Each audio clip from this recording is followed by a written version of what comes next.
Mga idol, so ito po yung tanggalin natin ha.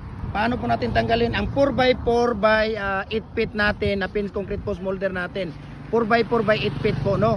Dapat talaga pag nagtatrabaho tayo may mahalong pagmamahal para ang labas ng ating concrete post, ang quality ng labas natin dito ay quality po. Ayan, tinatanggal na po nila. Tatanggalin na po nila mga idol. Ayan po, 4x4 by 8 feet natin. Ayan, tignan ninyo. So ayan, makikita ninyo mga idol, no? Ito po yung order ng ating kababayan na si Kuya Wilson Welcome po ng Purok Tres, Barangay Mahayag, Baungon, Bukidnon po, no? Ayan, sila ni Kuya, tingnan natin. Okay. See? Yan po idol ang ating 4x4 by 8 feet po, no? Na ating pins concrete post. Ito po, tingnan ninyo. Napakaganda po, napakatibay po yan, no? Tingnan niyo. Ito po yung pinaka pinaka-poste natin. Ayan, no. Oh, 'di ba? Kung makikita ninyo. Yan po, no. Ayan.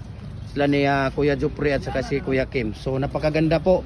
So follow na po kayo sa ating Facebook page, Jim Hardware Kukulamber Concrete Products Balulang Branch, Jim Hardware Kukulamber Concrete Products Tambok Makasandig Branch, Jim Hardware Kukulamber Concrete Products Kanituan Branch, saka sa ating personal Facebook account Felix Tan Pagikan Jr. at saka sa ating YouTube channel Felix Jim Hardware Kukulamber Concrete Products po. Maraming salamat po. Please share our live. Kung nagustuhan ninyo, maraming salamat. God bless po sa ating lahat.